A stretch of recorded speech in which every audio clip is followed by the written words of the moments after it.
Hello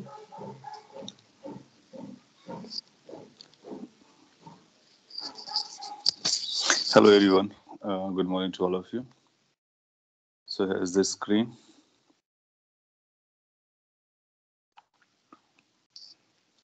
And we are going to proceed for the lecture. Last class में आपको alternating currents के बारे में कुछ बताया हुआ था. सो AC is going on. So let me complete that portion. AC में अपने अल्टरनेटिंग करंट वोल्टेज के बारे में लर्न किया है. सर्किट कैसे सॉल्व करते हैं सीरीज पैरेलल, वो भी लर्न किया है. पावर डिसिपेशन कैसा होता है, तो लास्ट क्लास में अपने एवरेज पावर कैलकुलेशन लर्न किया था.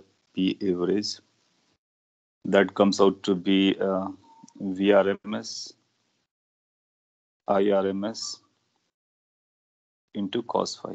तो जब कभी आप पावर का एवरेज वैल्यू बताएंगे तो you must write cos phi along with VRMS and IRMS. आप चाहो तो इनको पीक के टर्म में कन्वर्ट करो. You have done so.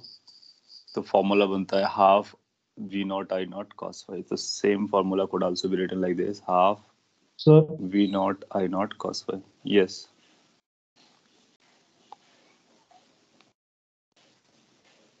Hey, you want to say something, you can.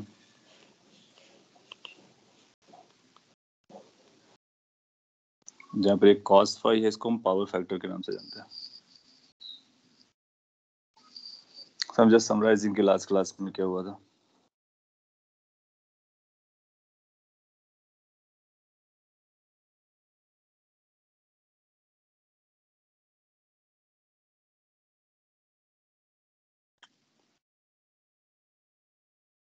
इसके बाद आपने कुछ और भी लर्न किया था लास्ट क्लास में. ट्रांसफार्मर बताना था, तो हम लोग भी ट्रांसफार्मर को पढ़ने वाले हैं. cos phi कैसे निकालते हैं, उसके लिए आपको tan phi निकालना पड़ता है, वहां से cos phi निकाल सकते हैं. कोई कंफ्यूजन और क्लैरिफिकेशन का रिक्वायरमेंट हो तो आप जरूर बोल सकते हो. And if things are okay we can go ahead.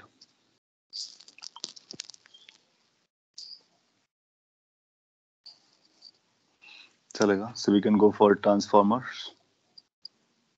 उसको ब्रीफ में मैंने लास्ट क्लास में बोला है, बस उस चीज को फिर से. Yes. So can you take some one more example for power? One more example for power. Sure, we can have. So let's have an example.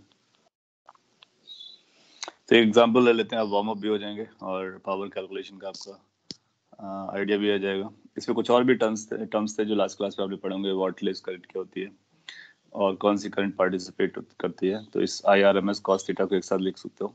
तो ये करंट का कंपोनेंट है जो RMS की डायरेक्शन में होता है फेजर में. एग्जाम्पल के तौर पर आपको कुछ ऐसा बताया जा सकता है कि जैसे आपको एक सर्किट दे दिया, maybe like this. Capacitor दे दिया, एक इंडक्टर दे दिया, सारा कुछ लगा दिया. RLC सीरीज सर्किट है और एक पावर सोर्स भी दे दिया यहाँ पर. लेट्स से आपको ये बोलता है कि ये R है और R की वैल्यू कुछ 10 ओम है और ये लेट्स से XL है, सॉरी XC है. XC वैल्यू 30 ओम है और ये XL है, XL की वैल्यू 20 ओम है और ये कुछ 50 वोल्ट का लगा हुआ है अरेंजमेंट और 50 हर्ट्ज का ये फ्रीक्वेंसी है. So this is an RLC circuit which is in series and AC से कनेक्टेड है. आपसे पूछ रहा है कि फाइंड, बहुत सारे क्वेश्चन इस पे पूछे जा सकते हैं और आप बता सकते हो. पहला क्वेश्चन और सिंपल क्वेश्चन है, find power produced by the source, AC source. और इस तरह से जब बोलता है पावर तो अपने को ऑटोमेटिकली समझना है कि ये एवरेज पावर है. कई बार बोलेगा कि एवरेज पावर बताइए, बट कई बार वो एवरेज वर्ड यूज भी नहीं करेगा. तो अपने को समझ में आ जाना चाहिए क्योंकि यहाँ पे सारा कुछ टाइम के साथ बदलता रहता है. और अगर केवल पावर वर्ड यूज कर रहे हो इसको, मतलब आप एवरेज पावर जानने की कोशिश कर रहे हो. तो आप ट्राई कर सकते हो, एवरेज पावर कैलकुलेट करनी है। तो आपको V पता है, पहले आप I को पता करोगे और फिर phi को पता करोगे, दोनों को मल्टीप्लाई करोगे, फॉर्मूले में रखोगे, बेसिकली अपना आंसर आ जाएगा। ट्राई कीजिए।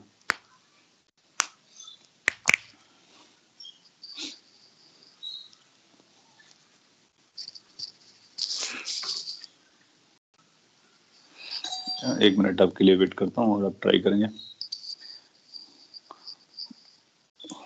और अपने को कुछ ऐसा प्लान करके रखना है कि आपको एक I पता करना है, उसके लिए आपको Z पता करना होगा, Z भी पूछा जा सकता है, phi पता करना होगा, phi भी जरूरत पड़ने वाली है। तो ये बेसिक क्वांटिटीज में फेजर डायग्राम बना करके इन वैल्यूज को कैलकुलेट करना है,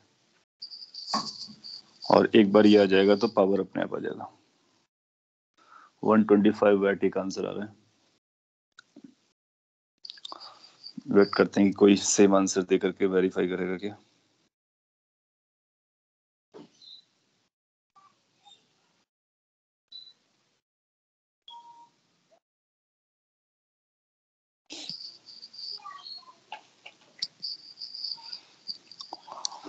ओके, सो मैं पैरेलली स्टार्ट करता हूँ। अपने को क्या करना होगा, आपको देखना होगा कि इसमें ये तीनों सर्किट हैं सीरीज में, XC बढ़ा जा रहा है, तो VC बढ़ा रहा होगा, सेम करंट जाएगी। RMS करंट को I मान लेते हैं। जल्दी से एक फेजर ड्रॉ कर सकते हो, फेजर में सेम करंट इधर जा रही होगी। फिर आप पाओगे कि इस पर एक XC रहता है जो VC को बता रहा होगा, एक VL रहता है और एक VR रहता है। सो ये पोटेंशियल्स होते हैं, ये रेजिस्टेंस के क्रॉस, ये कैपेसिटर के क्रॉस, ये इंडक्टर के क्रॉस।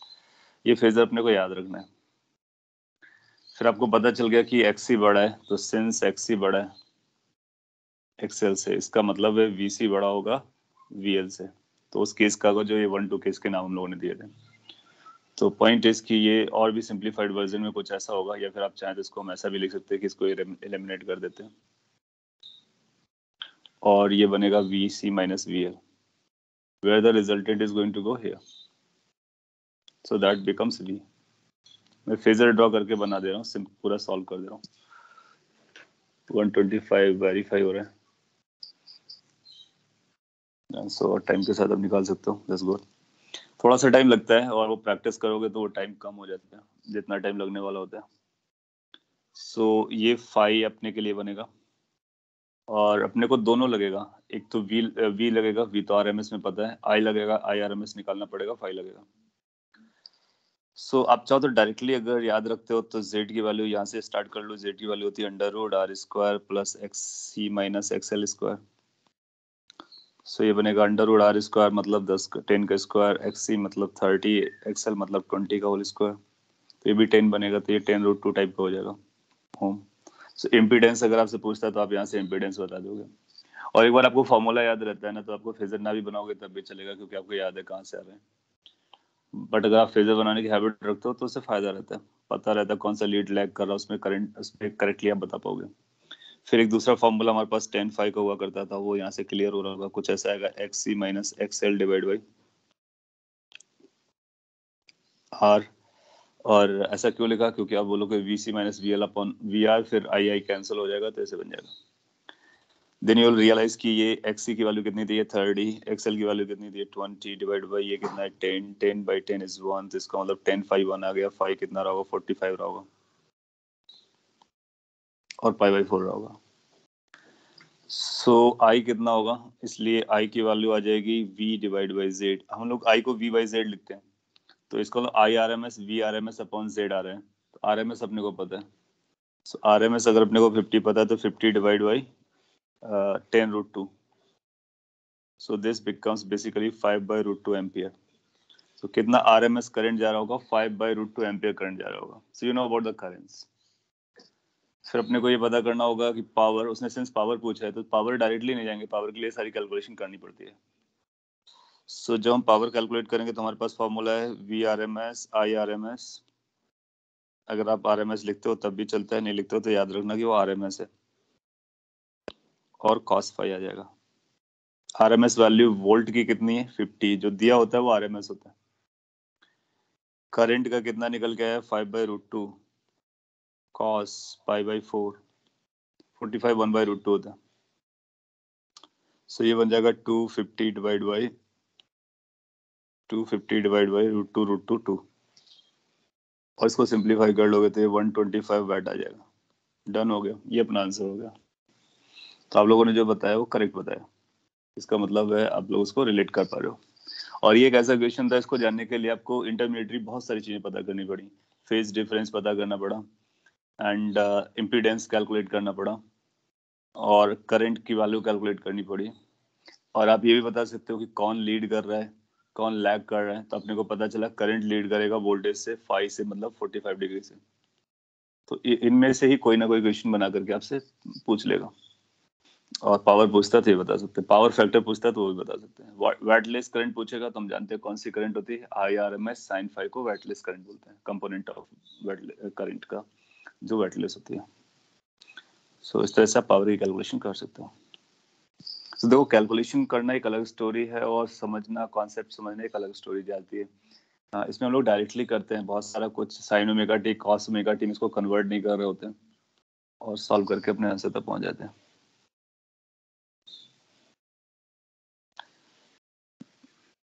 एडवांस में भी ऐसे ही इक्वेशन होंगे। हाँ, एडवांस में ऐसा इक्वेशन आता है। एडवांस में थोड़ा सा सर्किट बदल देता है। आई मीन लाइक ये मैंने RLC बिल्कुल सीरीज वाला बनाया, स्टैंडर्ड है क्योंकि इसका स्टैंडर्ड फॉर्मूला आपको याद रहता है, जल्दी है, तो मेंस लेवल पे ऐसा क्वेश्चन आपको दे देता है। एडवांस में क्या करेगा, थोड़ा सा और चैलेंजिंग कर देगा, एक और ब्रांच लगा देगा, जैसे हम लोगों ने कल सॉल्व किया था। दूसरा ब्रांच होगा तो उसके बारे में पूछ सकता है, आई मीन सर्किट को थोड़ा सा और चैलेंजिंग कर सकता है। और ऐसा भी पूछ सकता है क्योंकि ये भी AC के नॉलेज को चेक करने के लिए सफिशिएंट है। अब आपसे इसमें कैपेसिटेंस भी कैलकुलेट करा सकता है, आप कैलकुलेट कर लोगे, इंडक्टर भी कैलकुलेट कर लोगे, कैपेसिटर में कितना चार्ज आ रहा है वो भी कैलकुलेट कर लोगे, इंडक्शन में कितना एनर्जी स्टोर्ड है या करंट है वो भी पता कर लोगे, इन दोनों में कितना एनर्जी स्टोर्ड है, ये सारे इक्वेशन से रिलेट किए जा सकते हैं। और तो उसके लिए अपने को ये समझने का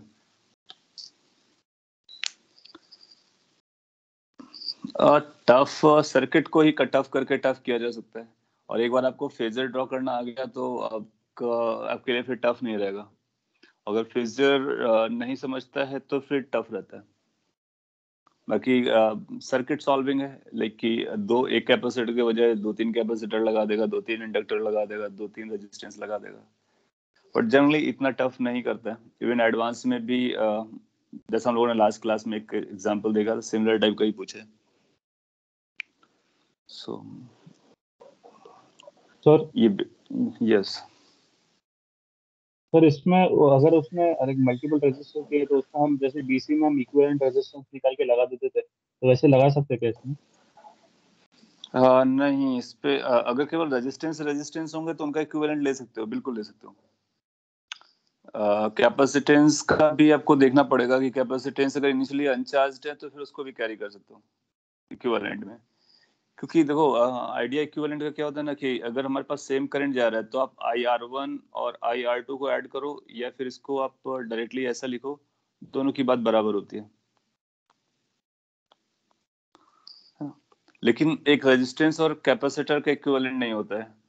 आई मीन लाइक उसको हम ऐसे सिंबॉलिकली नहीं दिखाते हैं। हाँ, और नाइदर इन तीनों का भी होता है, बट अगर इन तीनों का कलेक्टिव इम्पीडेंस पूछा जाए तो उसको वो Z कुछ हद तक बताने की कोशिश करता है। दैट मीन्स अगर आपसे ये पूछता है कि इस पूरे सर्किट पे नट सेल में कितना ओम का इम्पीडेंस है, तो हम बताएंगे 10√2 ओम का इम्पीडेंस है। दैट मीन्स रेजिस्टेंस, इंडक्टेंस और कैपेसिटेंस सभी को मिला करके अगर पूछा जाए तो वो हम Z से लिखते हैं। उसको ऐसा कोई सिंबल नहीं दिखाते कि इन तीनों का इक्विवेलेंट एक कुछ हो गया, बट यस, इक्विवेलेंट इस तरह से लिखते हैं। अगर रेजिस्टेंसेस आप पास में मिलते हैं, सीरीज में मिलते हैं, बिल्कुल आप उसको सिंप्लीफाई कर सकते हो। कैपेसिटर्स को भी सिंप्लीफाई कर सकते हो, इंडक्टर्स को भी सिंप्लीफाई कर सकते हो यूजिंग देयर रिस्पेक्टिव कॉन्सेप्ट्स।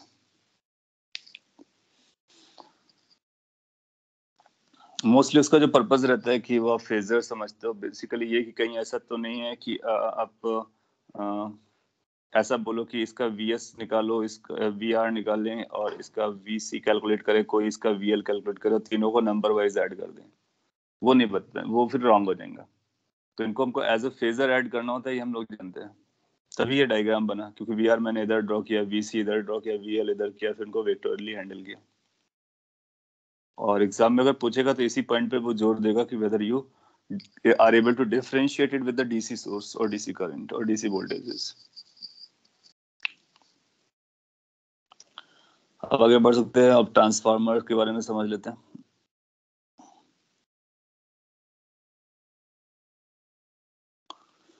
ये छोटा सा पॉइंट है लेकिन इम्पोर्टेंट है एग्जाम को लेकर के, कई सारे एग्जाम्स में आता रहता है। ट्रांसफार्मर लास्ट क्लास में मैंने आपको ब्रीफ अप किया था, आपने बताया अभी तक एक ऐसा डिवाइस होता है जो हम वोल्टेज को कम ज्यादा कर लेते हैं करंट को चेंज करके। सो ऐसा लिख सकते हैं, it is a device that is used, और इलेक्ट्रॉनिक डिवाइस या इलेक्ट्रिकल डिवाइस है, ऐसा हो सकता है it is an electrical device that is used to regulate, मैं रेगुलेट वर्ड यूज कर ले रहा हूँ, द वोल्टेज। अगर रेगुलेट आपको भारी पड़ रहा है तो आप ऐसा भी लिख सकते हो, चेंज द वोल्टेज। जो हमारे पास आ रहा होता है और हमको जो चाहिए होता है, अगर उन दोनों में डिफरेंस है तो उसको चेंज कर सकते हैं, रेगुलेट द वोल्टेज। और कौन सा वोल्टेज? AC voltage. डीसी के लिए काम नहीं करेगा, ये एसी के लिए काम करेगा। तो कभी बैटरी लगाना होता है ना, तो बैटरी से जब हम लोग करंट लेते हैं तो हमको ट्रांसफार्मर लगाने की जरूरत नहीं पड़ती है, क्योंकि ट्रांसफार्मर से वर्क नहीं करता है। तो transformer works only in AC sources. So क्या होता है, इट कंसिस्ट ऑफ प्राइमरी और सेकेंडरी कॉइल्स होती है। तो मैं इसकी फिगर ऐसा बना देता हूँ कि ये इसमें एक प्राइमरी कॉइल्स होती हैं।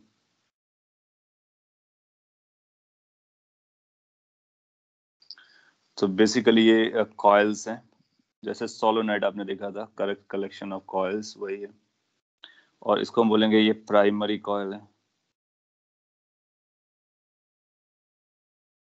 इसी के साथ आप अटैच करोगे या पास में रखोगे एक secondary coil, that will be known as secondary coil. Primary coils में नंबर ऑफ टर्न्स जो होंगे एनपी लगाओगे, सेकेंडरी कॉइल में नंबर ऑफ टर्न्स एनएस लगाओगे ना। ये नंबर ऑफ टर्न्स ट्रांसफार्मर को यूज करते हुए हम चेंज नहीं करते हैं, ट्रांसफार्मर को बनाते हुए चेंज करते हैं।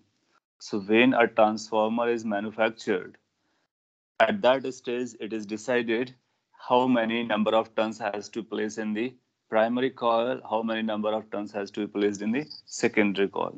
That means at that stage it is decided कि ये किस पर्पस के लिए यूज होने वाला है, कि क्या वोल्टेज को बढ़ाना है हमको या फिर वोल्टेज को कम करना है, आउटपुट वोल्टेज को जो हमको यूज करना है। So during the functioning you can't change the voltage. तो उस सेंस में ये रेगुलेट वर्ड नहीं है। जनरली रेगुलेट वर्ड होता है कि हम उसको ड्यूरिंग फंक्शनिंग में कर सकें चेंज, तो हम इसको चेंज मैन्युफैक्चरिंग के टाइम पे कर लेते हैं। और अगर हमको कम वोल्टेज मिल रहा है तो उसको ज्यादा में चेंज कर लेंगे, ज्यादा मिल रहा है तो कम कर लेंगे। तो इस रेगुलेट का मतलब आप ये समझेंगे चेंज करने से।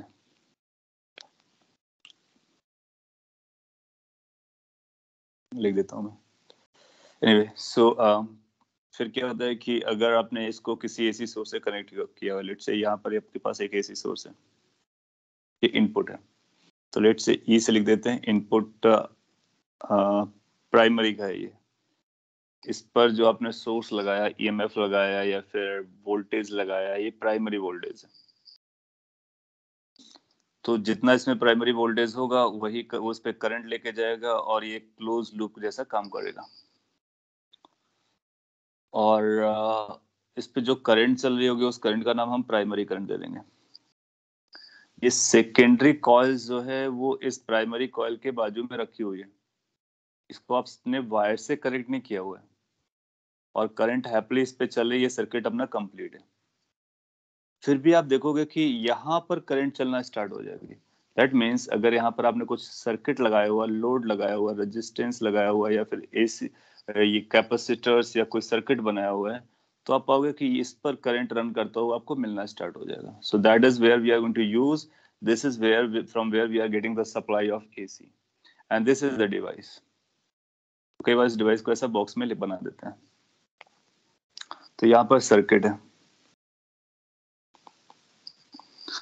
अगर हम फर्स्ट में करंट को रन कराते हैं प्राइमरी कॉल में, सेकेंडरी कॉल में करंट आ जाता है। ये अपने आप में काफी स्ट्रेंज बात लगती है फर्स्ट टाइमर्स को। सिंस आप पढ़ चुके हो तो आपको उतना स्ट्रेंज नहीं लगेगा। आपको पता है कि इस पे जब करंट जाएगा, इसका करंट कैरिंग कॉइल्स हैं, तो इसमें मैग्नेटिक फील्ड बनेंगे, मैग्नेटिक फील्ड लाइंस आएंगे। उन मैग्नेटिक फील्ड लाइंस की वजह से आप देखोगे मैग्नेटिक फ्लक्स आएगा, और उस मैग्नेटिक फ्लक्स, वो जो मैग्नेटिक फ्लक्स होगा वो इस वाली कॉइल से पास कर रहा होगा। अगर इस वाली कॉइल से मैग्नेटिक फ्लक्स पास करेगा, ये टाइम के साथ फंक्शन है, एसी है, तो ये भी टाइम के साथ वेरी करेगा। इसका मतलब जो फ्लक्स पास हो रहा है वो फ्लक्स भी टाइम के साथ वेरी करेगा। और फिर फैराडे बोलते हैं कि किसी भी कॉइल से अगर टाइम के साथ फ्लक्स वेरी कर रहा होता है तो वहां पर एक ईएमएफ बन जाता है, और उस पर भी करंट रन करना स्टार्ट हो जाती है, तो इस पर भी करंट रन करना स्टार्ट हो जाएगी। तो ये जो सेकेंडरी कॉल में करंट होगी, लेट्स उसको आईएस बोलते हैं, एस फॉर सेकेंडरी। तो ये अपने को यूज करनी है, और इस पे जो वोल्टेज आएगा उसको हम ईएस बोल सकते हैं। तो ये इसको आपस में रिलेट करता है। तो इसके क्रॉस जो भी वोल्टेज क्रिएट हो जाएगा, उस वोल्टेज को हम लोग लिख लेंगे सेकेंडरी वोल्टेज। ये भी कैसा आएगा? एसी जैसा आएगा, क्योंकि अगर हमारा ये भी अल्टरनेटिवली चेंज हो रहा है तो ये भी अल्टरनेटिवली चेंज करेगा। तो this is going to be kind of output. So ये हमारे लिए आउटपुट है, सर्किट में यूज हो रहा है, ये इनपुट है। अब यहाँ पर हम लोग कुछ एजम्पशन लेके चलते हैं। क्या एजम्पशन लेके चलते हैं मैं बताता हूँ। इसको रीड्रॉ कर देता हूँ। यहाँ पर आपको जो वोल्टेज मिलेगा उसका नाम हम लोग लिख रहे हैं ई सेकेंडरी, या वी सेकेंडरी भी लिख सकते हैं, और ये एसी नेचर का होगा।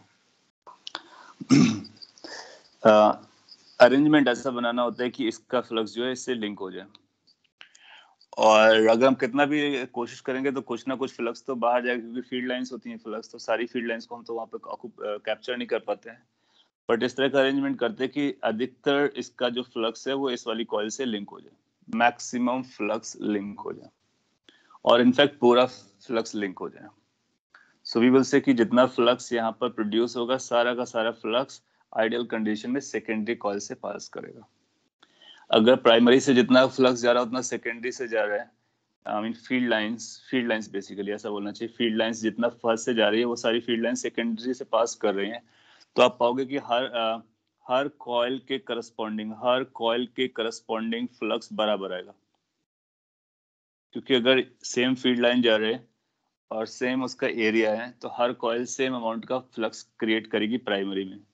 और वही फील्ड लाइन अगर सेकेंडरी कॉइल से जा रहा है और उसका भी एरिया वही है, तो आप पाओगे कि वहां से भी सेम फ्लक्स जाएगा। सो ये काइंड ऑफ जम्पशन है और आइडियलिस्टिक कंडीशन है। इस आइडियलिस्टिक कंडीशन में हम लोग ऐसा मानते हैं कि if each coil has same flux passing through it,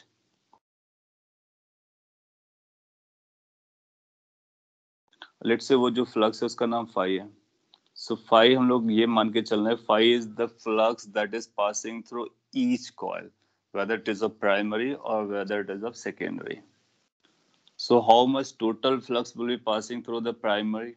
So can we say the total flux passing through the primary coil is going to be equal to primary number of turns and the flux through the each coil? So ये क्या indicate करेगा? This is going to indicate total flux through primary. And what about total flux through the secondary?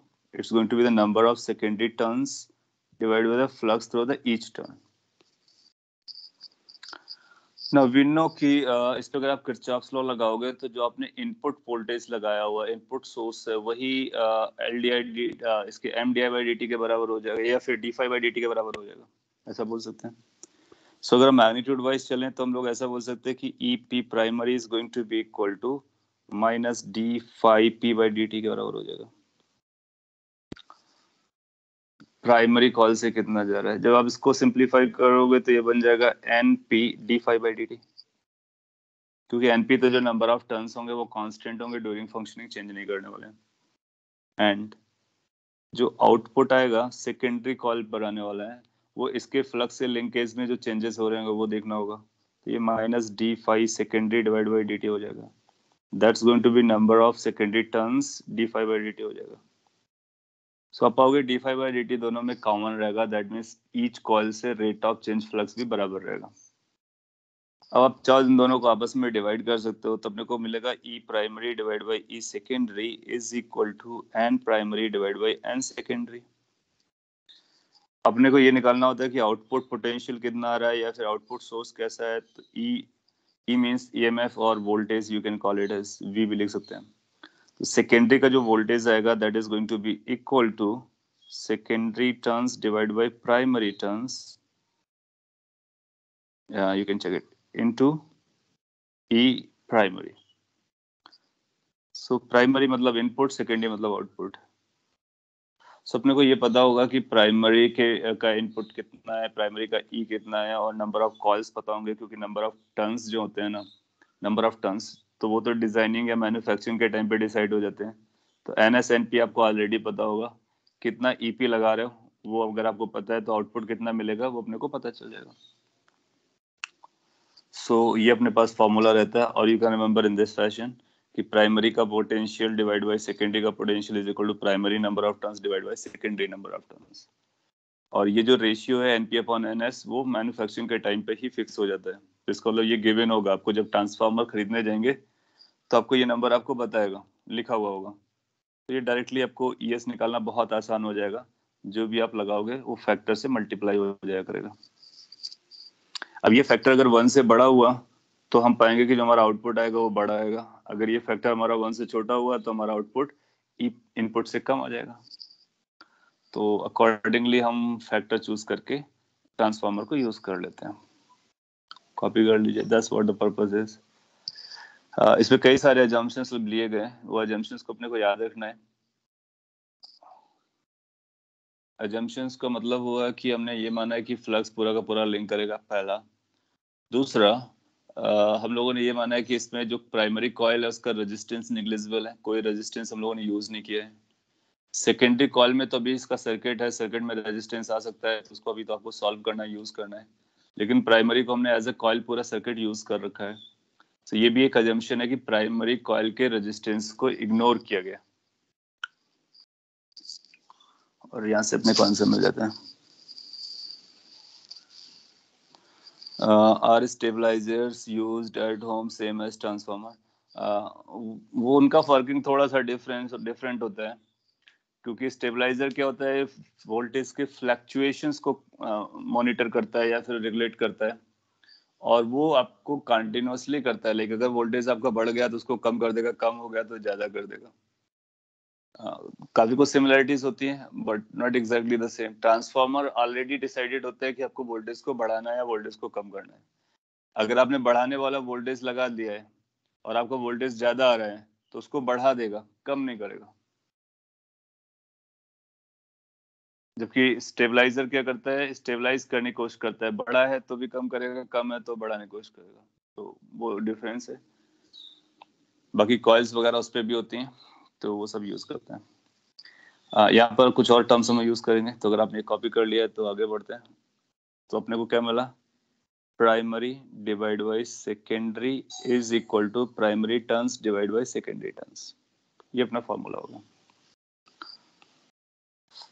और यहाँ से हम लोगों ने ये देखा कि इसको आप इस तरह से भी लिख सकते हो, secondary is equal to NS divide by NP into EP। Previous slide, okay, here it is. अभी तक मैंने उससे नेक्स्ट स्लाइड में केवल इसी को कॉपी पेस्ट किया था।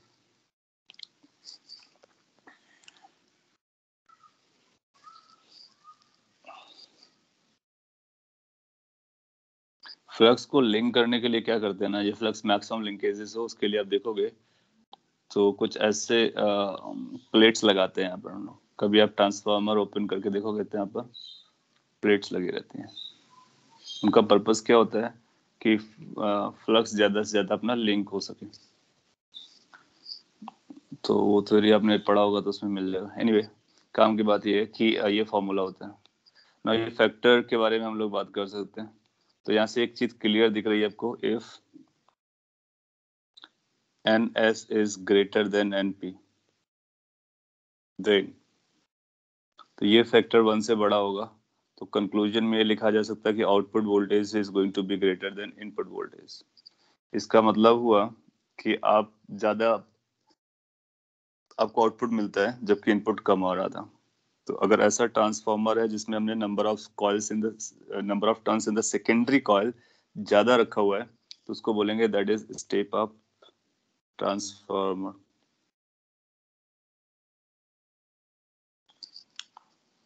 दूसरा अपना ये हो सकता है कि नंबर ऑफ सेकेंडरी कॉल्स कम हो, नंबर ऑफ प्राइमरी कॉल्स ज्यादा हो। तो अगर प्राइमरी कॉल्स ज्यादा होंगी तो आउटपुट वोल्टेज कम आएगा इनपुट से। इसका मतलब हमको आउटपुट कम चाहिए था, दैट मीन्स कि हम स्टेप डाउन कर रहे हैं। So that's called step down transformer. एक तीसरा केस हो सकता है कि जिसमें एनएस और एनपी आपस में बराबर हो।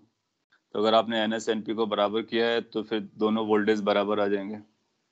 इसका मतलब है कि जितना आपको मिल रहा था वही आप यूज कर रहे हो। तो जितना मिल रहा था वही अगर आपको यूज करना है तो फिर डिवाइस की अपनी कोई जरूरत नहीं है। तो उस केस को के लिए हम लोग डिवाइस यूज ही नहीं करेंगे। तो डिवाइस को हम इन दो पर्पज के लिए यूज करते हैं, या तो स्टेप अप करने के लिए या फिर स्टेप डाउन करने के लिए। तो इस केस में वोल्टेज आपको ज्यादा मिलेगा, इस केस में वोल्टेज अपने को कम मिलेगा। एग्जाम में अगर क्वेश्चन आएगा तो काफी सिंपल आएगा, इन नंबर्स को देकर के रेशियो पूछ लेगा आपसे, दैट्स ऑल। कई बार वो करंट के बारे में पूछता है, तो यहाँ पे करंट चेंज होती है, सेम करंट नहीं मिलेगी। दैट मीन्स जो करंट इस पे चल रही थी वही करंट आपको यहाँ पे नहीं मिलेगी। सेकेंडरी पर डिफरेंट करंट चल रही होगी, और वो कितनी करंट होगी उसको कैसे पता कर सकते हैं? उसको पता करने के लिए हम ये बोलेंगे कि आइडियलिस्टिक कंडीशन अगर हम लोग लेके चलते हैं, pure ideal condition, that means जितना पावर इसके पास आ रहा था वही का वही पावर इसको मिल रहा है। दैट मीन्स इस प्रोसेस में जो हम पावर को ट्रांसफर कर रहे थे, तो during the transfer of power there was no loss, but practically you will find there's going to be large number of losses because of primary coil के पास रेजिस्टेंस होगी, वो भी लॉस देगा। ये जो बीच में फ्लक्स लिंकेजेस था उसकी वजह से लॉस आएंगे। और भी कुछ पॉइंट्स होते हैं, क्योंकि यहाँ पे जो हम स्ट्रिप्स या प्लेट्स यूज करते हैं तो उसमें मैग्नेटिक फील्ड चेंज होती है, मैग्नेटिक मटेरियल्स होते हैं, तो हिस्टेरिसिस लॉस आता है। फिर आप देखोगे कि एक टर्म होता है एडी करेंट्स, अभी हम लोग लर्न कर लेंगे। तो एडी लॉसेस आते हैं, एडी करेंट्स चलते हैं। सो जो पावर का ट्रांसफर है वो 100% सेम नहीं रहता है। आई मीन लाइक कुछ तो लॉस होता ही है। और बट अगर हम लोग आइडियलिस्टिक कंडीशन माने तो कुछ ऐसा लिख सकते हैं इन आइडियल केस। तो नेक्स्ट पॉइंट में ऐड कर दे रहा हूँ यहाँ पे, ideal conditions.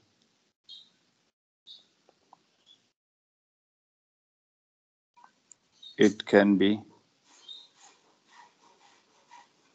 said that input power is equal to output power, और प्राइमरी का power is equal to secondary का पावर। तो हम इनपुट आउटपुट और प्राइमरी सेकेंडरी को इंटरचेंजेबली यूज कर ले रहे हैं। अगर हम इस कंडीशन को कंसीडर करके चलते रहते हैं तो क्या हम ऐसा बोल सकते हैं कि इनपुट पावर जो रही होगी उसको हम लोग लिखेंगे input current, that means primary current और प्राइमरी वोल्टेज। हाँ, आइडियली अपने को cos फाइव भी लिखना चाहिए, बिल्कुल लिखना चाहिए। तो हम cos फाइव भी लिख सकते हैं, ये आरएमएस वैल्यूज हो गई, cos फाइव हो जाएगा। और दूसरा सेकेंडरी को अगर हम लोग लिखना चाहेंगे आउटपुट वाला, तो आउटपुट पावर आएगा ई सेकेंडरी आई सेकेंडरी कॉस दूसरा वाला। ना जब हम दूसरा वाले के बारे में बात करेंगे तो हमको फाई के बारे में देखना पड़ेगा, फाई क्या सेम रहता है या अलग होता है। तो कई बार ये क्वेश्चन बन जाता है छोटा छोटा सा। आप देखो अगर प्राइमरी कॉइल में करंट बढ़ रहा है तो सेकेंडरी कॉइल क्या करेगा, वो म्यूचुअल इंडक्टेंस की वजह से उस करंट को कम करने की कोशिश करता है। तो अपोजिशन वाला फैक्टर होता है। तो आप ऐसे ही बोल सकते हो कि जो सेकेंडरी कॉइल पे आएगा करंट और जो प्राइमरी कॉइल पे आएगा वो आउट ऑफ फेज होगा। आउट ऑफ फेज होने का मतलब हुआ कि अगर इसका फेज अगर 5 पता है तो उसके 180 डिग्री पर ये होगा, 180 डिग्री पर होगा। तो जो आउटपुट मिलता है अपने को वो आउट ऑफ फेज होता है, इसको भी याद रख सकते हैं। Out of phase means it is 180 degree opposite. तो अगर उसके अकॉर्डिंग हम जाएंगे तो यहाँ पर हम cos फाइव ना लिख करके क्या लिखेंगे, cos 180 minus five, 180 minus five, या फिर प्लस फाइव, जो भी आप बोलना चाहो। 180 प्लस 5 बोल लीजिए, क्योंकि 180 एक्स्ट्रा है, 180 से रोटेटेड है, प्लस 5 बोल सकते हो या फिर माइनस 5 बोल सकते हो, चॉइस अपनी। उससे जो माइनस माइनस आएगा तो हम जानते हैं उसको एडजस्ट कर लेंगे, क्योंकि हम पावर को यूज कर रहे हैं। तो बेसिकली ये है कि अगर उनकी पावर्स को इक्वेट कराएंगे मैग्नीट्यूड वाइज, तो आप देखोगे कि अपने को क्या मिलेगा, EP IP is equal to this E secondary I secondary. So मैंने टाइम आपसे पूछेगा कि करंट्स का रेशियो बताइए, तो हम बोलेंगे primary current divide by secondary current is equal to secondary EMF divide by primary EMF. और हम लोग जानते हैं कि ये सेकेंडरी कॉइल्स के turns divide by primary coils के टर्न्स के बराबर होता है।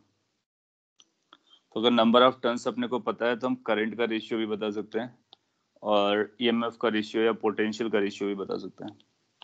और इसमें प्राइमरी के बारे में इंफॉर्मेशन होगी तो सेकेंडरी के बारे में हम बता देंगे कि सेकेंडरी में कितना करंट जा रहा है।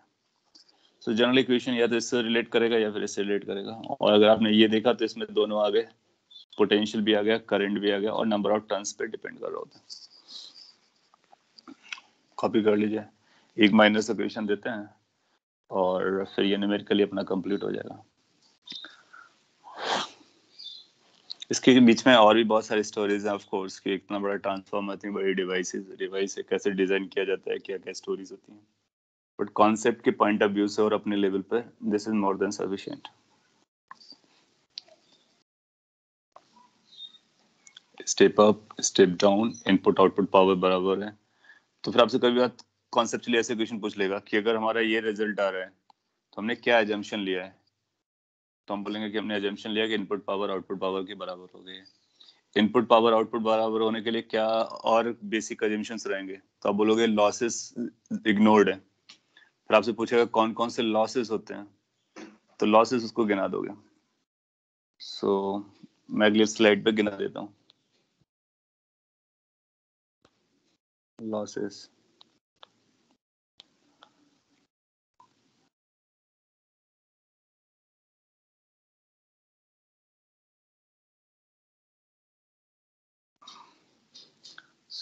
कौन कौन से लॉसेस होते हैं, अगर उनको गिनाना चाहें।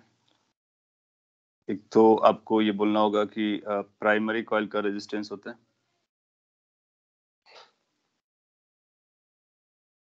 Loss due to primary coil resistance, इसकी वजह से हीट लॉस आएगा। तो हीट लॉस आपको मिलेगा प्राइमरी कॉइल के रेजिस्टेंस की वजह से। एक दो बार एग्जाम में उसने पूछा है कि कौन कौन से लॉसेस रहते हैं बताइए, तो हम बता सकते हैं सेकेंडरी कॉइल का रेजिस्टेंस भी लॉस करेगा, लेकिन वो सर्किट का पार्ट होगा। दूसरा, जो हम लोग प्लेट्स यूज करते हैं ना, तो वो मैग्नेटिक मटेरियल्स की होती है, तो उसमें हिस्टेरिसिस लॉस होता है। अब ये हिस्टेरिसिस लॉस क्या होता है, आपने पढ़ रखा है कि मैग्नेटिक फील्ड अगर वेरी करती रहेगी, फ्लक्चुएट करेगी, टाइम के साथ चेंज करेगी, तो जो डाइपोल मोमेंट्स उनको रीअरेंज करना होता है, उसकी वजह से इंटरनल हीट का लॉस हो रहा होता है, एनर्जी कंज्यूम हो रही होती है, उसी लॉस को हम लोग हिस्टेरिसिस लॉस कहते हैं। और इसका मतलब है कि हम यहाँ पर जो डिजाइन करने में जो भी मटेरियल है, जो प्लेट्स वगैरह हम लोग यूज करेंगे, उन प्लेट्स को किस तरह से चूज करना चाहिए, किस मटेरियल की बना होनी चाहिए। तो आइडिया ये है कि इस तरह से मटेरियल की बनी होनी चाहिए सो दैट कि हिस्टेरिसिस लॉस कम से कम हो। फिर आपसे वही क्वेश्चन पूछेगा, अगर हमारे पास स्टील है, सॉफ्ट आयरन है, क्योंकि हमको फेरो मटेरियल की प्लेट्स चाहिए सो दैट वो मैग्नेटिक फील्ड को लिंक कर सके, फ्लक्स को लिंक कर सके। तो अगर हमको सॉफ्ट आयरन और स्टील में चूज करना होगा तो किसके साथ जाएंगे और क्यों जाएंगे। तो आपको पता है कि सॉफ्ट आयरन और स्टील में किसी एक का हिस्टेरिसिस लॉस कम होता है। डू यू रिमेम्बर कि किसका कम होता है। और सॉफ्ट अगर आयरन आपको का। पता है कि हाँ, तो आपको पता है कि सॉफ्ट आयरन का हिस्टेरिसिस लॉस हमारा कम गिरता है, तो हम स्टील की बजाय सॉफ्ट आयरन के प्लेट्स को यूज करेंगे।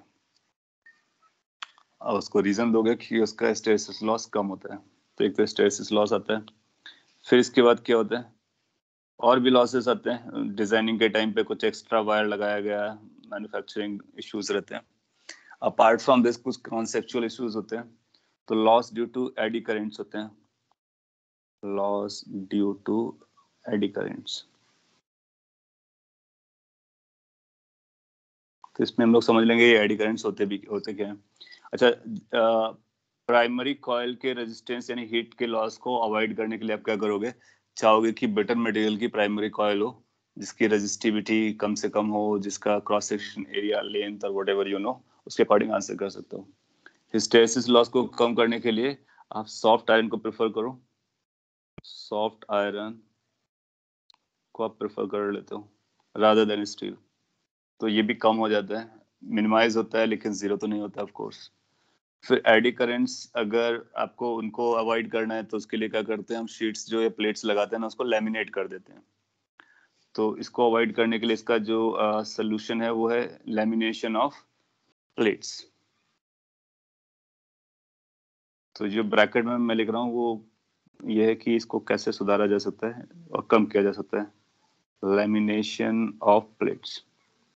अब ये प्लेट्स को लैमिनेट करने से एडी करंट्स का लॉस क्यों कम हो जाता है, तो वो हम लोग भी समझते हैं।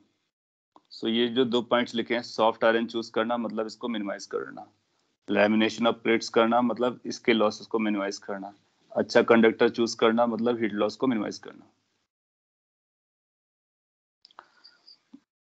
Now what are these eddy currents, तो उसको थोड़ा सा हाईलाइट करके समझ लेते हैं। आई डोंट नो पहले बताया नहीं बताया, नहीं बताया होगा तभी आपको समझ लेना है।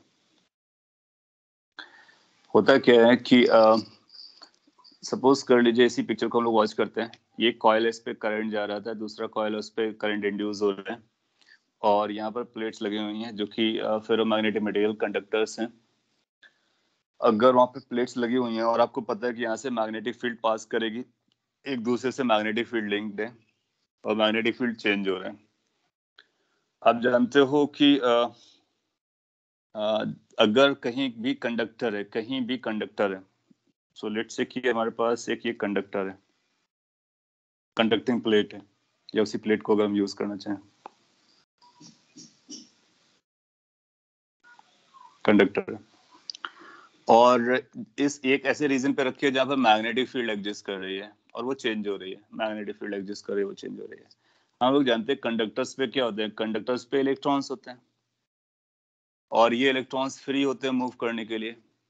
अगर ये किसी मैग्नेटिक फील्ड में प्रेजेंट है और ये कंडक्टर्स में जो इलेक्ट्रॉन्स होते हैं वो रैंडमली मूव भी कर रहे होते हैं, सो काफी कॉम्प्लिकेटेड स्टोरी होती है कि वो एग्जैक्ट पाथ पे मूव कर रहे होते हैं, फिर मैग्नेटिक फील्ड आएगी तो ये मूविंग करंट इलेक्ट्रॉन्स पे फोर्स लगाना स्टार्ट करते हैं। एक फॉर्मूला हमारे पास है, मैथमेटिकली आपको अच्छे से समझता है, तो फॉर्मूला हमारे पास होता है क्यू वी क्रॉस बी का। क्या ये इलेक्ट्रॉन्स चार्ज पार्टिकल हैं? यस। तो क्या उनके पास चार्ज है? यस। क्या ये मूव कर रहे हैं? यस, रेंडमली मूव कर रहे हैं। तो इंस्टेंटेनियसली उनके पास वेलोसिटी भी है। क्या मैग्नेटिक फील्ड एग्जिस्ट कर रही है? यस। तो क्या ये फोर्स एक्ट करना स्टार्ट करेगा? बिल्कुल एक्ट करेगा। तो ये जो फोर्स होगा वो इलेक्ट्रॉन्स को मूव कराता है और बहुत और सिचुएशन को और भी कॉम्प्लिकेट कर देता है। बट होता क्या है कि सिंस ये कंडक्टर है तो ऐसा बहुत सारे इलेक्ट्रॉन्स के पास चल रहा होता है, तो ये इलेक्ट्रॉन मिलकर के क्या करते हैं, लोकलाइज करंट बना देते हैं। तो अगर ये लोकलाइज्ड किसी सर्किट पे मूव करने लगते हैं क्लोज लूप पर, तो वहां पर करंट रन करना स्टार्ट हो जाएगी। फिर कुछ इलेक्ट्रॉन्स यहाँ पर सुटेबल कंडीशन मिलकर के वो भी अपना एक करंट बनाएंगे, मूव करना स्टार्ट करेंगे, फिर ये अपना एक अलग सर्किट बना लेंगे, लोकलाइज सर्किट। तो इस तरह से आप पाओगे जब कभी कंडक्टर को किसी मैग्नेटिक फील्ड में रखते हैं ना, तो उसमें लोकलाइज्ड करंट स्टार्ट हो जाती है। वो कोई एक बड़ा सर्किट नहीं बनाते, प्रॉपर चैनल पे नहीं चल रहे होते हैं, उनको एक छोटा सा मीडियम मिला, उसी मीडियम पर वो अपने मूव करना स्टार्ट किया, अगर फोर्स सुटेबल हो गया तो वहां पर करंट रन करना स्टार्ट हो जाती है ना। अगर यहाँ पर करंट रन कर रहा है किसी एक पोर्शन पे और कंडक्टर है तो उसका रेजिस्टेंस तो रहा ही होगा, डेफिनेट सी बात है, रेजिस्टेंस रहा होगा। सो करंट है, रेजिस्टेंस है, इसका मतलब कौन सा लॉस है, हीट लॉस होना स्टार्ट हो जाता है। तो एक तो हीट लॉस होता है कि आपके पास प्रॉपर रेजिस्टेंस है, एक दूसरा ये होता है कि आपने कंडक्टर को मैग्नेटिक फील्ड में रखा तब भी एनर्जी लॉस हो रही है। क्यों? क्योंकि कुछ करंट्स चल रही हैं, लोकलाइज करंट्स चल रही हैं। इन्हीं लोकलाइज्ड करंट को हम लोग बोलते हैं eddy currents. So eddy currents are localized currents developed in conductors or conducting materials when they are present in a magnetic field. और ये हमारे लिए these are something unwanted for us. Why?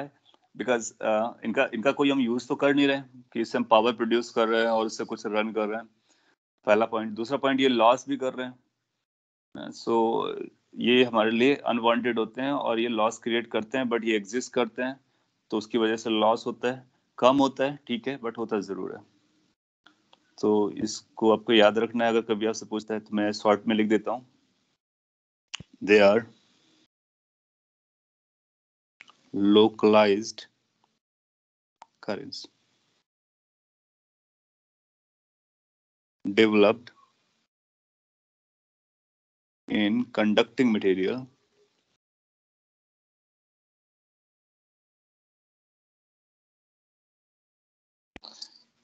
in presence of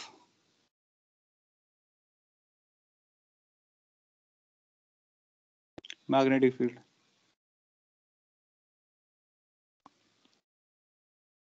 तो जब कभी किसी conducting material को किसी मैग्नेटिक फील्ड में आप रखोगे तो एडी करंट्स आने की चांसेस रहते हैं। इनको मिनिमाइज करने के लिए हम लोग क्या करते हैं, इनको सीट को लैमिनेट कर देते हैं। तो जब सीट लैमिनेट होगी तो फिर एक प्लेट और दूसरा प्लेट और होगा, तो ये जो करंट है ऐसा नहीं करेगा कि दूसरे प्लेट कंडक्टर से जुड़ जाए और एक बड़ा करंट डेवलप करना स्टार्ट कर दे। अब देखो ना, इस तरह से हमने बहुत सारी प्लेट्स लगाई, तो इसका करंट इससे अगर ये टच में होगा तो इलेक्ट्रॉन इससे इस पे चला जाएगा, इससे इस पे चला जाएगा, इससे इस पे चला जाएगा, बड़ा सा करंट बनाना स्टार्ट कर सकता है, ज्यादा हीट लॉस कर सकता है। तो उन सबको अवॉइड करने के लिए क्या करते हैं, हम प्लेट्स को क्या करते हैं, लैमिनेट कर देते हैं। सो आपसे पूछ सकता है why the plates are laminated, you say to avoid the losses due to eddy currents, why we use soft iron to avoid the losses because of hysteresis, और ये बाकी तो आप कॉमन सेंस से जानते हो। इसके अलावा और भी है कि आप अननेसेसरी बहुत ज्यादा वायर नहीं यूज करोगे, ज्यादा जॉइंट्स नहीं बनाओगे, क्योंकि आपको अल्टीमेटली हीट के लॉस को बचाना है। फिर आपको ऐसा अरेंजमेंट बनाना है कि सो दैट की फ्लक्स पूरी तरह से लिंक हो सके। तो ये इसके ड्रॉबैक्स कह लीजिए या लॉसेस कह लीजिए, कॉपी कर लो। और कभी एडी करेंट्स के बारे में पूछता है तो फिर आप ये दिमाग में रखेंगे और इसके अकॉर्डिंग उसका आंसर दे सकते हो। इसके बाद एक न्यूमेरिकल एग्जांपल ले लेते हैं, सिंपल सा, और आगे बढ़ेंगे।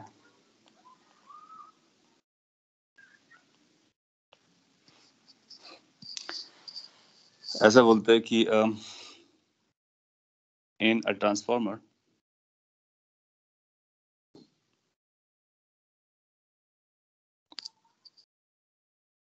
There are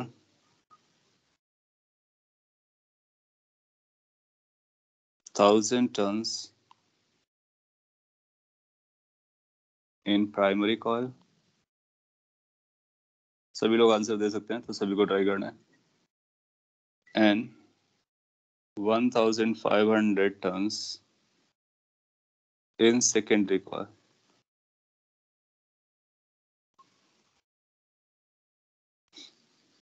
if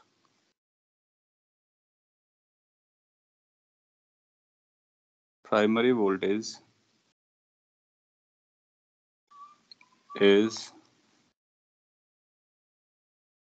220 volt, then find voltage across secondary और secondary voltage।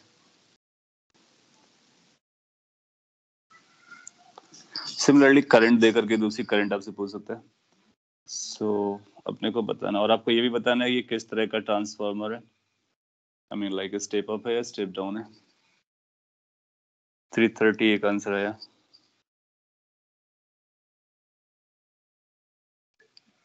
ओके,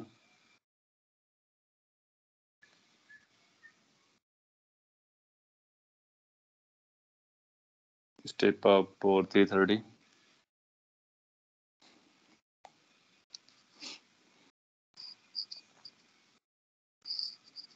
बाकी लोग भी कैलकुलेट कर सकते हैं और आंसर निकाल सकते हैं।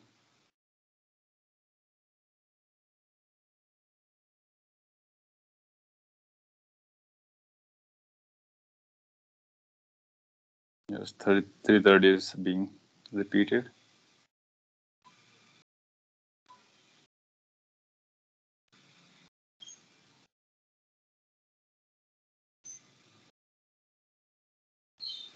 चलेगा। सो यू विल फाइंड कि दैट्स नॉट सो डिफिकल्ट।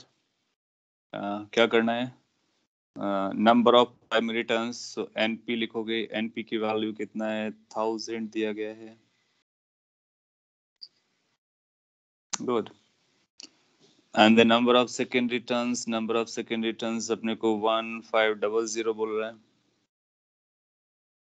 और हम लोग जानते हैं कि सेकेंडरी का आउटपुट या फिर voltage is equal to NS upon NP of primary. NS upon NP is a ratio that is going to be 1500 divided by 1000, and this is 220. So that's basically 3 by 2 into 220. That's a 330 voltage. आपको दिखा कि जो output voltage है वो ज्यादा आया input voltage से, तो आप बोलोगे कि सिंस सेकेंडरी कॉइल्स वर ग्रेटर देन प्राइमरी कॉइल्स, इसलिए इसको क्या बोलेंगे, स्टेप अप बोलेंगे। हो गया। सिल फाइंड की क्वेश्चंस बहुत इजी लगेंगे और सिंपल सा फॉर्मूला है, बस उसी को अपने को फॉलो कर लेने का।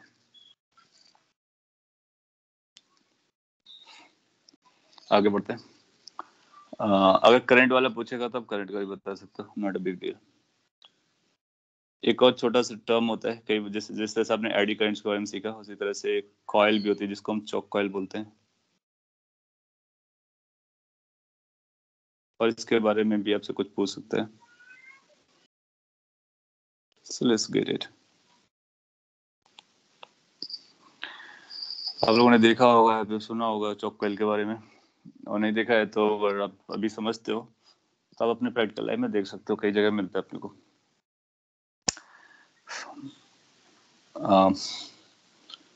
जनरली क्या होता है कि जब हम लोग AC सोर्स लगाते हैं तो करंट वैरी करती है, और जब भी करंट को वेरिएशन होता है तो अपने को अगर करंट को कंट्रोल करना है या कंट्रोल्ड वे पे वेरिएशन कराना है, तो उसके लिए हम एक कॉइल अलग से लगा देते हैं। ट्यूबलाइट्स में हाँ रहता है ना, बिल्कुल सही, उसका नाम ही ट्यूबलाइट में जो रहता है उसका नाम ही चौक कॉइल है, और वो उस डिवाइस का नाम और ओवरऑल ये कॉन्सेप्ट भी है।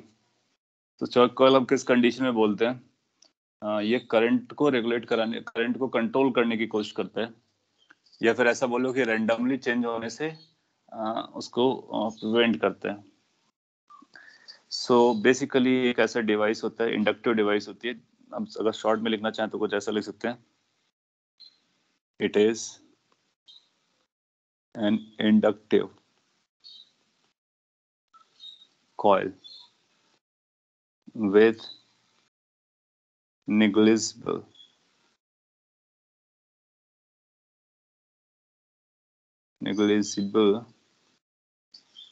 resistance। तो अगर आपसे कभी आप पूछेगा तो ये पूछना चाहेगा कि चौक कॉइल में क्या होता है, किससे कंसिस्ट ऑफ होता है, दैट मीन्स उसका रेजिस्टेंस कैसा होता है, उसका इंडक्टेंस क्या होता है, कैपेसिटेंस के बारे में, इन सब के बारे में पूछ सकते हैं। तो अपने को पता है ना कि ये प्राइमरी इंडक्टिव कॉइल होती है, दैट मीन्स उसका इंडक्टेंस ही डोमिनेट कर रहा होता है, इंडक्टेंस उस पर ज्यादा होता है और उसका रेजिस्टेंस कम होता है, रेजिस्टेंस इज नेग्लिजिबल। और इंडक्टेंस को यूज करके हम उसकी करंट को कंट्रोल करते हैं। तो किस पर्पस के लिए यूज किया जाता है, it is used to control current in a device.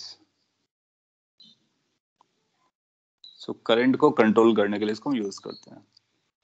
Inductive coil क्यों लेते हैं, करंट को अगर हमको कंट्रोल करना है तो हमारे पास रेजिस्टेंस भी एक अच्छा ऑप्शन होता है ना, क्योंकि हम जानते हैं कि रेजिस्टेंस बढ़ा देंगे तो करंट कम हो जाती है।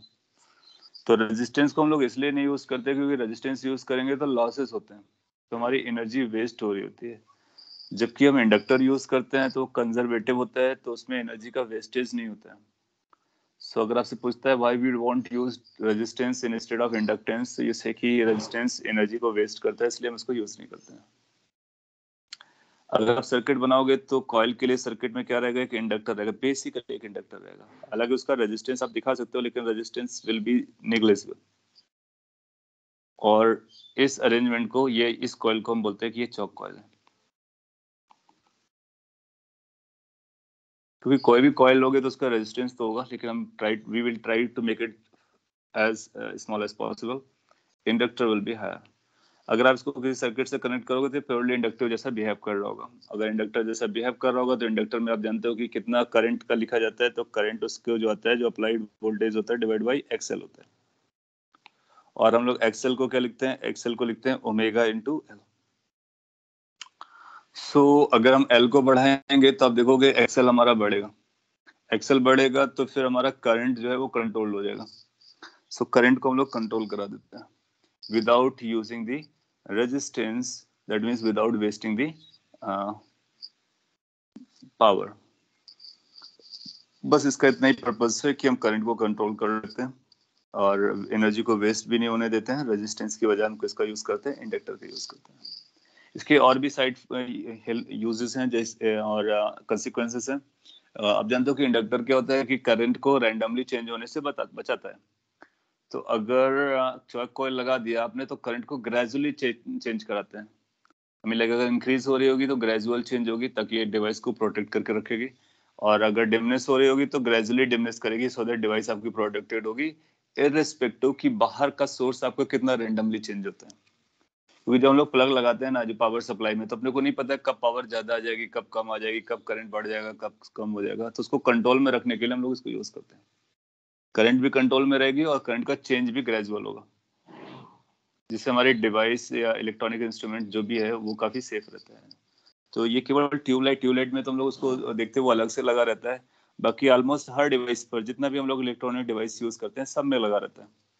इनहेरेंटली उसमें इनबिल्ट करके रखते हैं सो दैट कि करंट हमारी कंट्रोल पे रहे और डिवाइसेस में डैमेजेस कम से कम हो, करंट के चेंज ग्रेजुअल हो। तो इसके बारे में थोड़ी सी बेसिक इन्फॉर्मेशन थी, वो आपको समझना था। एसी के बारे में इतना ही कुछ पॉइंट्स हैं जो हमारे लिए इम्पोर्टेंट है। अब एसी और ईएमआई से लिंक्ड कुछ और पॉइंट्स हैं। जैसे आपने देखा होगा हम लोगों ने एसी पढ़ा और उससे पहले भी जो पढ़ा ईएमआई सर्किट्स पढ़े, तो हम लोगों ने आरसीसी सर्किट के बारे में पढ़ा, आरएल सर्किट के बारे में पढ़ा, आरएलसी के बारे में पढ़ा। एल और सी को साथ में भी नहीं देखा, केवल एल और सी जिसमें रेजिस्टेंस ना हो। तो जब एल और सी को आपस में लगाते हैं तो एक इंटरेस्टिंग स्टोरी बनती है जो कि सभी से बहुत डिफरेंट होती है, बहुत डिफरेंट होती है, और उसको हम लोग अभी कवर करेंगे। तो एलसी उसको बोलेंगे एलसी सर्किट्स, लेकिन ये सर्किट से ज्यादा पॉपुलर टर्म इसका क्या बनता है, एलसी ऑसिलेशंस। ऑसिलेशन इसलिए क्योंकि एलसी में एनर्जी तो वेस्ट होती नहीं है, और जो भी एनर्जी हमारे पास थी सर्विस सिस्टम के पास वो हमेशा रहती है वही, बट क्या होता है कि वो एक से दूसरे फॉर्म में ऑसिलेट करता रहता है। तो there is oscillation of energy, there is oscillation of charge, there is oscillation of current, hence it's called LC oscillations. तो एक छोटा सा टॉपिक है, एक अच्छा टॉपिक है, और इसको अपने को समझना है। इस पर क्वेश्चंस आता है और अगर एक बार समझ जाएंगे आप तो इजीली उसको सॉल्व कर सकते हैं। LC oscillations. प्रणब ने कुछ लिखा है, वो चौक खराब हुआ तो लाइट ब्लिंक क्यों होता है, डिम होना चाहिए ना। उसको कनेक्शन की वजह से वो अपना ब्लिंक करता है। आई मीन लाइक उसके कनेक्शन ऐसे होते हैं कि वो सर्किट को कंप्लीट कर रहा होता है चौक कॉयल लगाने से, और आपने उसको हटा दिया है तो सर्किट पूरी तरह से कंप्लीट नहीं हो पाता है। उस वजह से ये जो इरेगुलरिटीज हैं वो आती हैं। उसको कनेक्ट कैसे करते हैं, अगर चौक कॉयल को कनेक्ट करना होता है तो जैसे आपको यहाँ पर इंस्ट्रूमेंट लगाना है ना, और ये आपका सोर्स है, लेट से यहाँ पर आपका सोर्स था ये, तो इसको यहाँ पर लगा देते हैं, ये कॉयल लगा दिया आपने। आप इसको हटा दोगे तो सर्किट हमारा डिस्कनेक्टेड टाइप का रहता है। तो लेकिन क्या होता है कि ये अपने को यूज किस पर्पस के लिए, जब आपने यहाँ पे इंडक्टर लगाया तो अपना पर्पस इस पॉइंट के लिए कि ये जो इंडक्टर होगा वो यहाँ से जाने वाली करंट को रेगुलेट करके रखेगा। तो जो हमारे सर्किट पे करंट जाएगी वो कंट्रोल्ड फैशन पे जाएगी। तो इसका ये स्विच जैसा नहीं करते कि उसको हमने निकाल दिया तो हमारा करंट बंद हो जाएगा। उसके लिए हमारे पास स्विचेस है ना, स्विच को ऑफ कर दोगे तो करंट बंद हो जाएगी। उसके लिए चौक कॉइल लगाने की जरूरत नहीं है। चौक कॉइल का पर्पस होता है कि हमारी करंट चल रही हो उसको हम रेगुलेट करें ड्यूरिंग दी वर्किंग, कंट्रोल करके रखें। अगर करंट को ऑन ऑफ करना है तो उसके लिए हमारे पास स्विच है, डिस्कनेक्ट कर देंगे तो फिर करंट चलना बंद हो जाती है। एक बार टेक्स्ट बुक से उसको जरूर पढ़ लीजिए तो कुछ और भी पॉइंट्स आपको समझ में आ जाएंगे। बेसिक जितना था मैंने डिस्कस किया। एलसी ऑसिलेशन के बारे में बात करते हैं। इसको ये रिफ्रेश तरीके से आपको समझना है, बिल्कुल फ्रेश माइंड से। और एक टाइप सिंपल टाइप का सर्किट है, जब पूछेगा तो वही सर्किट देगा, वही स्टोरीज होंगी, बस आपको आंसर्स प्रॉपर देना है। और यहाँ पर हम लोग सॉल्व करके जो फाइनल रिजल्ट बना लेंगे, उन फाइनल रिजल्ट को आपको अच्छे से मेमोराइज करना है, समझना है, प्रैक्टिस करना है। अगर वो आपको पूरा प्रोसेस समझ में आ जाता है तो बिलीव मी कि आपको फाइनल आंसर भी याद रहेगा और आप तुरंत आंसर कर दोगे, आपको पूरा डेरिवेशन सॉल्विंग बार बार नहीं करनी पड़ेगी। सो लेट्स से कि हमारे पास एक L है और एक C है। लेट्स से कैपेसिटर है और इस कैपेसिटर को आपने एक इंडक्टर से कनेक्ट करना है। कोई बैटरी नहीं, कुछ भी नहीं, केवल L और C। सो ये C है और ये L है। एक यहाँ पे स्विच है, इस स्विच को हम लोग बंद करने वाले हैं। तो बंद कर देंगे तो फिर हमारा ये सर्किट कंप्लीट हो जाएगा। बंद नहीं करेंगे तो ये हमारा सर्किट ओपन है। तो C अपना अलग है, L अलग है, L का C से मतलब नहीं, C का L से मतलब नहीं। अच्छा, अगर आपने इसको बंद कर दिया तो इस पे कोई भी ऐसा बैटरी जैसा तो होता नहीं है। अगर कैपेसिटर के पास चार्ज नहीं है, इसके पास कोई करंट नहीं था, तो फिर इस पे कोई करंट नहीं चलेगी। तो इसमें आपको किसी एक को चार्ज या करंट देकर के छोड़ना पड़ेगा। तो लेट से हम लोग ऐसा अज्यूम करते हैं कि let capacitor is initially charged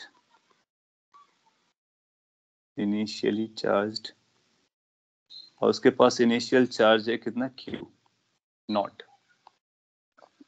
तो हम लोग ये एज्यूम कर रहे हैं कि कैपेसिटर के पास इनिशियल चार्ज Q नॉट है, लेट से इस फैशन पे, and at t equal to 0 switch is closed. तो वो आपको क्या करेगा, या तो ऐसा बोलेगा कि कैपेसिटर हमारा इनिशियली चार्ज है, वो चार्ज बताएगा, या फिर इसको किसी सर्किट से कनेक्ट कर देगा और बताएगा कि उस समय इस पे कितना करंट जा रहा था इंडक्टर पे। तो या तो इंडक्टर की करंट अपने को देगा इनिशियल वाली, या फिर कैपेसिटर का चार्ज देगा। दोनों में से कुछ भी देगा, तब भी हम आंसर देने वाले हैं।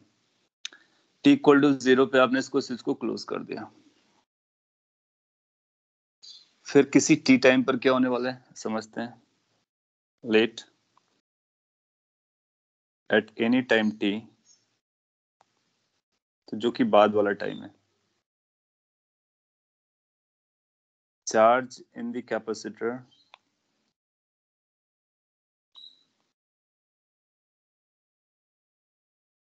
Is Q। So small q हमारे लिए वेरिएबल है और ये small q is the charge at any instant of time later on. और करंट के बारे में भी जरूरत पड़ेगी, and current in the circuit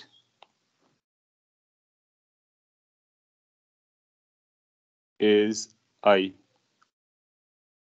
तो एग्जाम में या फिर टेस्ट पेपर में क्वेश्चंस कैसे रहेंगे, इनिशियली इसके पास कितना चार्ज है बता दिया जाएगा, और आपसे किसी लेटर टाइम पे कितना चार्ज बचेगा ये आपसे पूछ लिया जाएगा।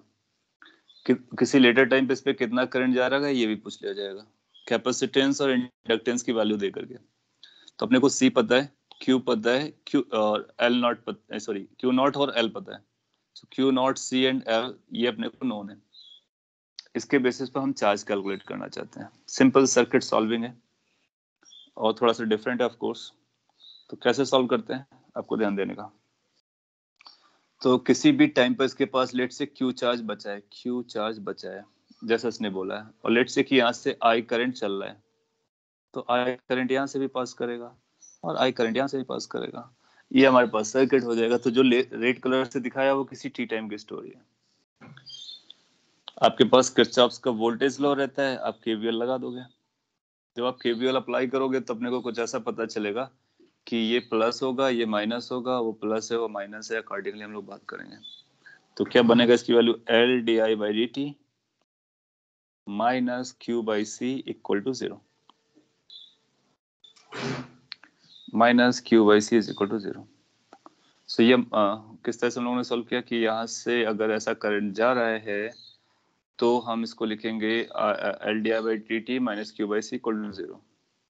ठीक है सर। यस सर वो Q not minus Q by C होना चाहिए ना। हाँ, ये इस बात पे डिपेंड करेगा ना कि हमने किस तरह से चीजें एज्यूम की हैं। देखो हमने क्या एज्यूम किया कि इनिशियली चार्ज हमारे पास कितना था, Q नॉट। और Q कौन सा चार्ज है, Q वो चार्ज है जो किसी t टाइम पर है। आई एम नॉट कंसीडरिंग कि Q चार्ज इसमें फ्लो कर रहा है, व्हाट आई एम कंसीडरिंग कि क्यू चार्ज अपने को टी टाइम पर मिल रहा है, तो ये जो कैपिटल क्यू नॉट था वो 0 टाइम पर था, अब किसी टी टाइम पर ये क्यू चार्ज है, so Q charge is on the capacitor, इसीलिए ये लैंग्वेज लिखनी पड़ी, charge in the capacitor is Q. और हम लोग क्या लिखते हैं, कैपेसिटर का पोटेंशियल, कि कैपेसिटर में कितना चार्ज है divide by capacitance. Q not minus Q वो चार्ज होगा जो कैपेसिटर से फ्लो कर चुका है। तो अगर आपसे पूछा जाए कि how much charge has flown through the capacitor, तो हम बोलेंगे क्यू नॉट माइनस क्यू। तो q naught was initially, q is finally. This is what the language we are using, accordingly we are going to make the equations. तो इसीलिए हम Q by सी लिखने वाले हैं। समझते हैं? अगर आपको ये समझता है तो हमारे पास ये एक इक्वेशन हो गया। आप देखोगे यहाँ पर आई और क्यू दो वेरिएबल हैं, एक इक्वेशन दो अननोन को सॉल्व करना इतना आसान नहीं होता है, इनफैक्ट आसान नहीं होता है। तो अपने को दूसरा इक्वेशन चाहिए होगा। चलिए मैं आपसे पूछ लेता हूँ, और ये आपको आइडिया मिल जाएगा कि आप कितना करेक्टली उसको रिलेट कर पाते हो। दूसरा इक्वेशन हमको आई और क्यू पे चाहिए। तो आई ये है, क्यू ये है। मैं आपको दो ऑप्शन देता हूँ।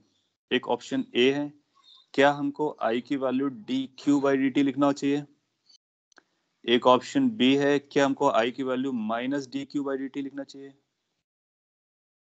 या फिर एक तीसरा ऑप्शन दे सकते हैं, आई की value D capital Q not by D T लिखना चाहिए। ये पूरा क्वेश्चन भी बन गया, चार ऑप्शन बन गए। क्या minus d Q not by D T लिखना चाहिए। हम सेकेंड इक्वेशन बनाना चाहते हैं। लैंग्वेज यहाँ पे लिखी गई है कि क्यू का मतलब क्या है, क्यू नॉट का मतलब क्या है, आई का मतलब क्या है। और अगर हमारे पास ये चार ऑप्शन बन करके आते हैं, which should be opted as a second equation.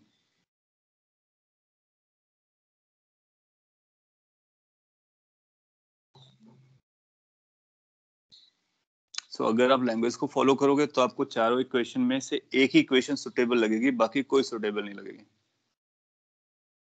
And it's good कि आप उसको बी बोल रहे हो। देखो सी और डी तो मैंने बिल्कुल फालतू का बनाया हुआ है कि क्यू नॉट तो इनिशियली चार्ज था, कांस्टेंट था, तो उसका डिफरेंशिएशन तो 0 हो जाएगा, तो ये तो कहीं है ही नहीं। फिर इश्यू बनेगा कि क्या इन दोनों में चूज करना है। यस, अब हमने को पता है कि क्यू चार्ज कैपेसिटर पर है और कैपेसिटर का चार्ज टाइम के साथ डिक्रीज कर रहा है। So D Q by D T जो होगा वो नेगेटिव आएगा, D Q by D T negative आएगा। और हम जानते हैं करंट -2 नहीं होता है, करंट 2 होता है। दैट मीन्स करंट एक पॉजिटिव क्वांटिटी होती है। सिंस करंट एक पॉजिटिव क्वांटिटी है और अगर हमने करंट को d Q by D t लिख दिया तो गड़बड़ हो गया। क्यों? क्योंकि d Q by D t तो निगेटिव जा रहा है, करंट पॉजिटिव है, अब positive can never be equal to a negative. Hence, we should place a minus so that we can say कि current is positive and this right hand side is in totality is positive. So अगर आपने A option choose किया तो वो wrong हो जाएगा। क्यों? क्योंकि positive can never be equal to negative. So हमें क्या चूज करने का? B चूज करने का। Good, so B is the absolutely correct response. Okay, that's good. So किस तरह से हम लेटर्स को एज्यूम करते हैं, ये उनको लेके चलते हैं, उसी हिसाब से आगे की डेफिनेशन डिसाइड होती है। तो अपने को क्या लिखना है? आई की जो वैल्यू आ रही है that is going to be minus d Q by D t. ये सेकेंड है। निन्यानवे का हम डायरेक्शन देख के भी बता सकते हैं। यस, जब आपने किरचॉफ लिखी है ना तो उसमें डायरेक्शन देख करके ही लिखा हुआ है, तो अगली इक्वेशन भी अपने को प्रॉपर लिखने का, और तभी दोनों कंपैटिबल हो पाएंगे, तभी फाइनल रिजल्ट जो है वो हमारा प्रॉपर आ पाएगा। तो जब आपने आई को minus d Q by D T बोला, जमता है। एनीवे, अब इन दो इक्वेशन को अपने को सॉल्व करना है, तो मैं यहीं पे सॉल्व करता हूँ। What it is going to be basically is going to be then minus L d square q upon dt2 और dt2 q upon dt2 ये बन जाएगा। और यहाँ पर क्या बन रहा है? Minus q by C is equal to 0। ध्यान से ऑब्जर्व करना, कुछ पुरानी यादें भी ताजा हो जाएंगे। From here we can write it like कि डी स्क्वायर क्यू और d two q upon d t two की जो वैल्यू आ रही है, इसकी वैल्यू आ रही है minus Q divide by L C. Now अगर हम ये एज्यूम कर लेते हैं, इफ आई एज्यूम कि जो 1/LC है, ओमेगा नॉट एक नंबर है, इस ओमेगा नॉट की वैल्यू अंडर रूट 1/LC है। अगर हम ओमेगा नॉट को 1/LC पकड़ते हैं तो ये इक्वेशन कुछ ऐसा बन जा रहा है, then d2q/dt2 is equal to minus omega naught square into q. इस इक्वेशन को देख करके इसका सोल्यूशन आपको तुरंत याद आ जाना चाहिए, और इस इक्वेशन को आपने कई बार डील किया हुआ है। यस, SHM है, SHM की इक्वेशन है। ग्रेट। सो आपने SHM की इक्वेशन एग्जैक्टली सेम पढ़ी है, बस Q का नाम X हुआ करता था, इसके अलावा कुछ डिफरेंस नहीं जा रहा है। वहां पे ओमेगा स्क्वायर था, यहाँ भी ओमेगा स्क्वायर है। हमने इसको ओमेगा नॉट बोला है, आप इसको ओमेगा बोल सकते हो, और इसी को नेचुरल फ्रीक्वेंसी कहते हैं, जो हम लोगों ने अभी RLC सर्किट में पहले यूज कर रखी है। इसका मतलब है कि इसका सोल्यूशन हमको पता है। यस, इसका सोल्यूशन हमको पता है। तो इसको अगर हम सोल्यूशन निकालेंगे तो क्या सोल्यूशन निकलेगा?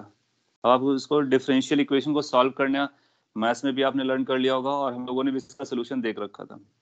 क्या बनता है? This comes out like Q is equal to some A times sine omega naught T plus 5। ये इसका जनरल सोल्यूशन हो जाता है, जनरल सोल्यूशन हो जाता है। आप चाहे इसको cos ओमेगा t प्लस 5 लिख सकते हो, या फिर sin cos का कॉम्बिनेशन लिख सकते हो। आपको याद होगा SHM में 3 तरह से हम लोगों ने लिखा था, यहाँ पर भी आप 3 तरह से लिख सकते हो, sin प्लस cos, या फिर sin के साथ 5 लगा लो और cos के साथ 5 लगा लो। अब अगर ये इसका सोल्यूशन आ गया तो हम ये चेक करना चाहेंगे कि इनिशियल कंडीशन से हमारा A एम्पलीट्यूड कितना है और 5 फेज डिफरेंस कितना है। कैसे पता करेंगे वो समझते हैं। सो अगर ये हमारा सोल्यूशन है तो इस कंडीशन से मैच करना चाहिए, जो कंडीशन हम लोगों ने लिखी है। That means at t equal to 0 how much should be the charge? So charge comes out to be q comes out to be q naught. अच्छा, आपको ये कॉमन सेंस से पता चल जाएगा, और अदरवाइज भी हम लोग सॉल्व कर सकते हैं। क्या कॉमन सेंस से बात पता चल जा रही है कि जब चार्ज q नॉट दोगे तो फिर ये q नॉट कम होगा, कम होते होते 0 हो सकता है, अगर कभी बढ़ेगा भी तो q नॉट से ज्यादा नहीं हो सकता है। इसका मतलब मैक्सिमम चार्ज कितना हो सकता है? मैक्सिमम तो q नॉट हो सकता है। तो क्या यहाँ से हम बोल सकते हैं कि मैक्सिमम वैल्यू a दिख रही है, इसका मतलब कैन वी से कि a की जो वैल्यू आएगी वो q नॉट आएगी?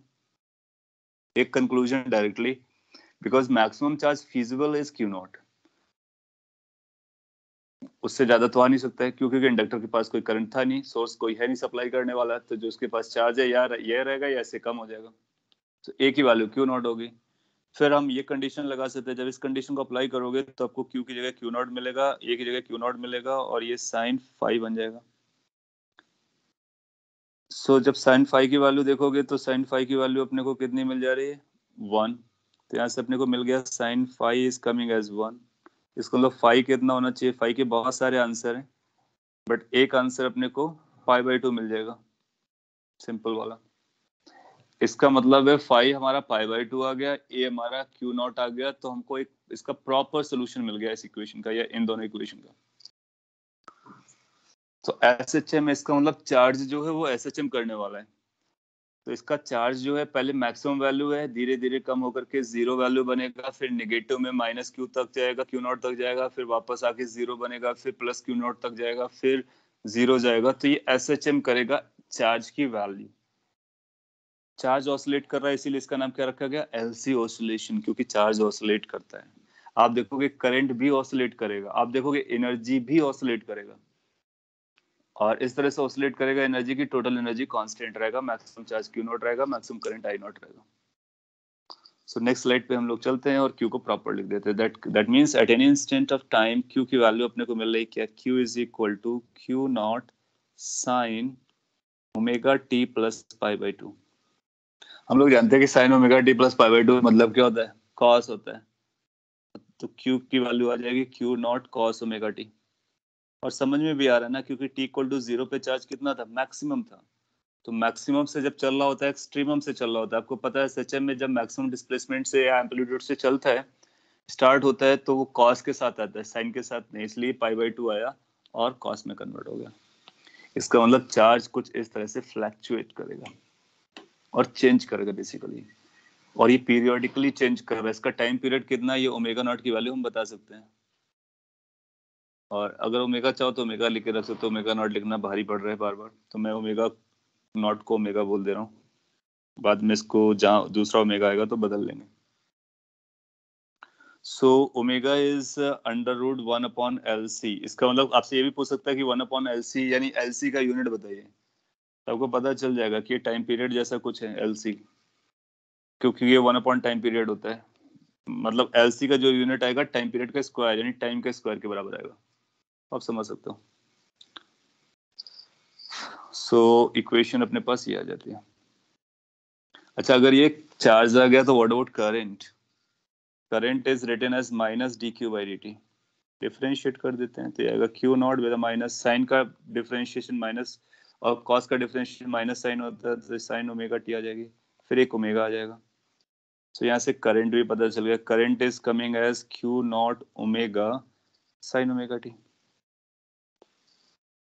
और इसको आप आई नॉट मान सकते हो, तो हमारे पास आ गया I is equal to I not, that means maximum feasible current into sine omega t. तो ये अपना करंट भी साइनोसॉइडल पीरियोडिक एसएचएम कर रहा होता है, जहां पर आई नॉट को आपको याद रखना है। आई नॉट कितना है? I not is going to be equal to Q not into omega.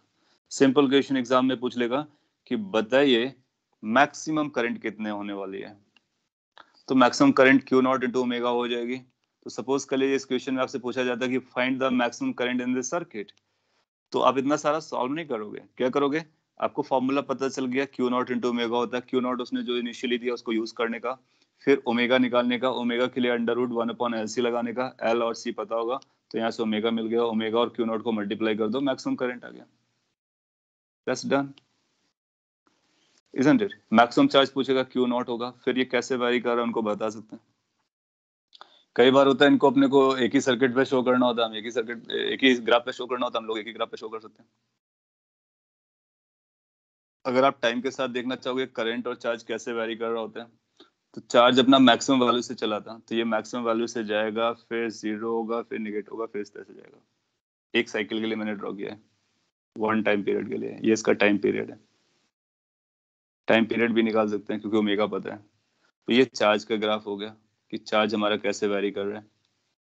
अगर अपने को करंट को प्लॉट करना है तो करंट कैसा जाएगा? करंट साइन से स्टार्ट होता है यानी जीरो से स्टार्ट होता है, फिर जब चार्ज हमारा जीरो होगा तब ये मैक्सिमम होगा, तो कुछ ऐसा जाएगा करंट। मैं डॉटेड से बनाता, ये अपनी मैक्सिमम वैल्यू तक जाएगा,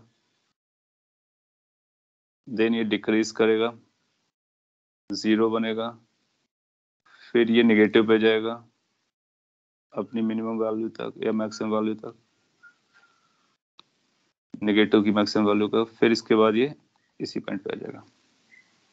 तो ये जो करंट जो रेट से बनाया गया वो करंट का ग्राफ है। जब चार्ज हमारा जीरो है तो करंट मैक्सिमम है, जब करंट जीरो है तो चार्ज मैक्सिमम है, जब करंट ये चार्ज जीरो है तो करंट मैक्सिमम है, जब ये मैक्सिमम है तो अपोजिट होता है, क्योंकि साइन जब जीरो होता है तो कॉस मैक्स होता है, वो आपको पता है। ये जो वैल्यू है ये मैक्सिमम करंट के बारे में बात कर रहा है, क्यू नॉट ओमेगा है, और ये जो वैल्यू है वो क्यू नॉट है। सो डिपेंडिंग अपॉन ओमेगा की वैल्यू 1 है, इससे बड़ी है या ज्यादा है, तो ये करंट का ग्राफ ऊपर भी जा सकता है नीचे भी आ सकता है। तो एक ग्राफ मैंने आपको बना दिया, दोनों का सेम टाइम पीरियड है। सो दोनों का सेम टाइम पीरियड है, इसका मतलब करंट जितने टाइम में एक साइकिल कंप्लीट करती है, चार्ज भी उतने टाइम पर एक साइकिल कंप्लीट कर रहा होता है। सबसे जब कभी चार्ज और करंट के बारे में पूछेगा आप इससे बता सकते हो। बाकी वो सारे रिजल्ट आपको याद रखने हैं कि अगर हमारा चार्ज वेरी कर रहा होता है तो जीरो से मैक्स होने में कितना टाइम लगेगा, तो आपको पता है जीरो से मैक्स होने में 1/4 टाइम लेता है टोटल टाइम का, है ना। मैक्स से जीरो आने पर कितना लगता है, टोटल टाइम का 1/4 ले रहा होता है, वो आप समझते हो। फिर वो भी हम लोगों ने जो किया था कि हाफ एम्पलीट्यूड से एक्सट्रीम तक जाने का और एक्सट्रीम से हाफ एम्पलीट्यूड तक आने का, वो सारी चीजें आप रिलेट कर सकते हो। पॉइंट इज एसएचएम के सारे फंडे से आप जल्दी से जल्दी आंसर कर सकते हो। एक तो ये आपके चार्ज और करंट के बारे में पूछेगा, दूसरा क्या पॉइंट पूछेगा उसको भी कवर कर लेते हैं, तो ये कवर हो जाएगा।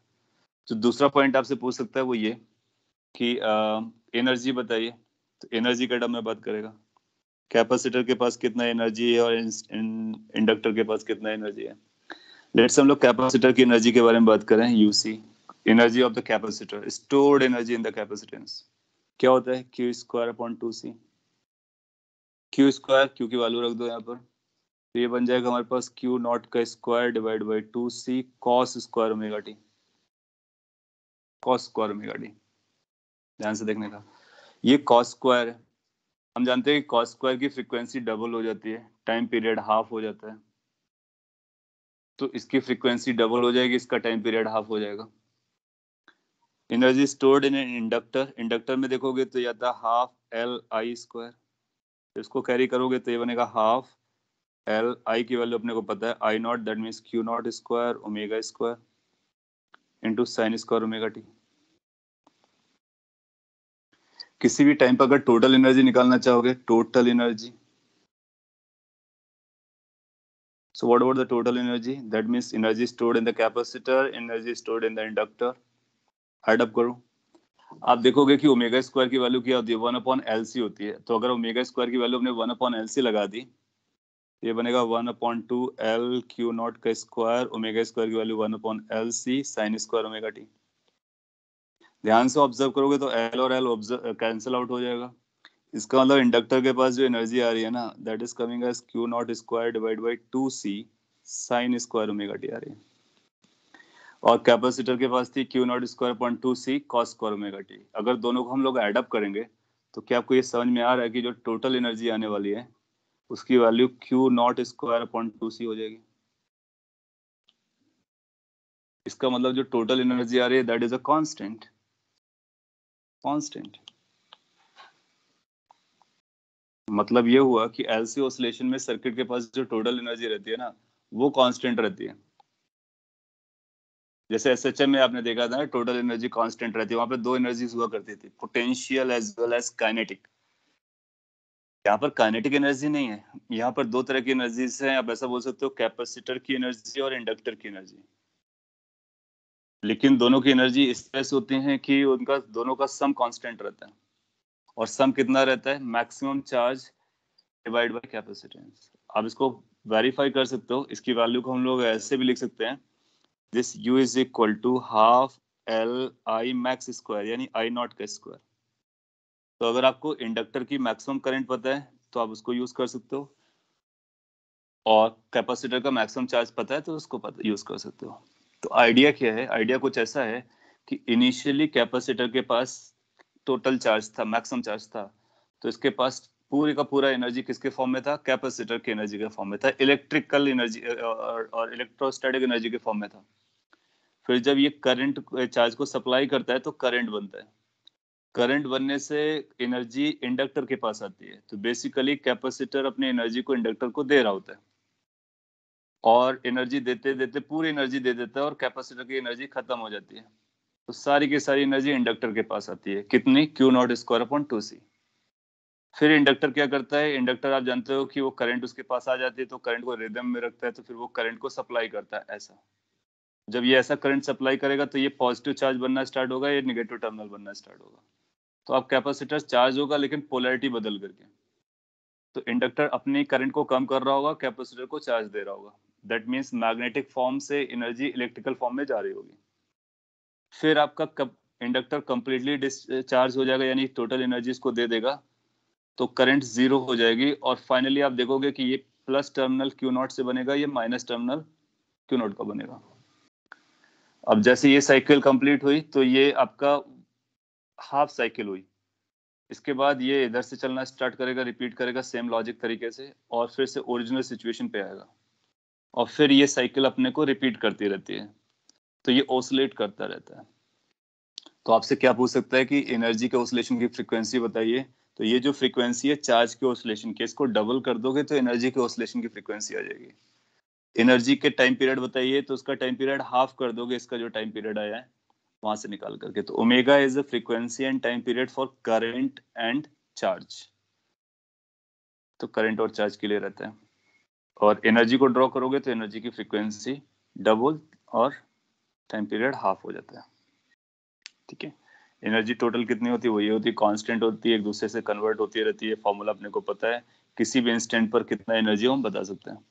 तो ये आपका एलसी ऑसिलेशन है, और इस पर क्वेश्चंस बनते हैं, इंपॉर्टेंट क्वेश्चंस बनते हैं, और एसएचएम को आपको एसएचएम से इसको लिंक कर लेने का है, और आप सॉल्व कर ले जाओगे।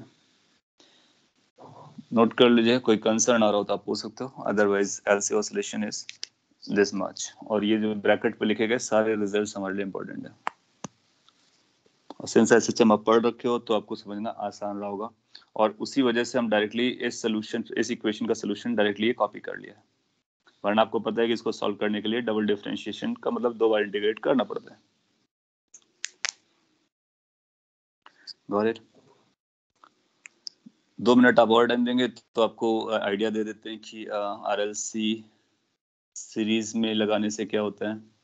एक काम करते हैं, आरएलसी सीरीज को हम लोग टेस्ट पेपर का डिस्कशन करेंगे उसके टाइम पे बोल लेंगे, क्योंकि उसमें इक्वेशन बना करके थोड़ा सा डिटेल में बताएंगे, उसके बाद फिर ऑप्टिक्स स्टार्ट करेंगे। So we have completed almost everything. एक आरएलसी सीरीज का डीसी के साथ क्या रिलेशन होता है उसको भी समझ लेंगे, तो हमारे पास सारे सर्किट्स हो जाएंगे, आरसी, आरएल, एलसी, और सभी का डीसी वर्जन, सभी का एसी वर्जन। इससे ज्यादा आपसे कुछ पूछेगा नहीं क्योंकि हमारे पास ये इंस्ट्रूमेंट्स हैं। सो आज के लिए हम लोग फिर इतना ही रखते हैं। कोई डाउट हो तो आप पूछ सकते हो। यस सर, टेस्ट में यहाँ तक ही आ रहा है ना, एलसी? हाँ, एलसी ऑसिलेशन तक ये कंप्लीट है और यहीं तक आएगा। तो ये जो अभी रिसेंट लेक्चर्स हैं उनको आपको रिवाइज करना है प्रॉपर्ली। सिंस अभी आपने हाल में पढ़ा है तो आपको याद भी रहेगा, और क्वेश्चंस सिंपल टाइप के होंगे तो आप उनका आंसर भी कर पाओगे। सिंपल इन द सेंस कि कॉन्सेप्ट से रिलेटेड, बहुत ज़्यादा ट्विस्टेड नहीं रहेंगे, जो भी रिसेंटली आपने कवर किए हैं। Okay, any other question if at all?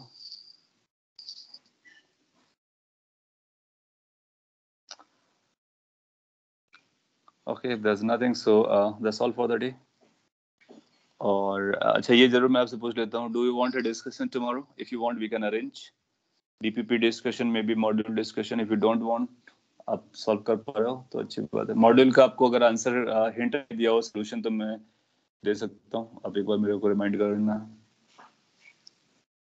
Sir, test के लिए पढ़ना है सर। हाँ, तो आप टेस्ट के लिए पढ़ो क्योंकि self study is more important. So अब पढ़ाई करो अच्छे से। All the best for the test. Thank you then.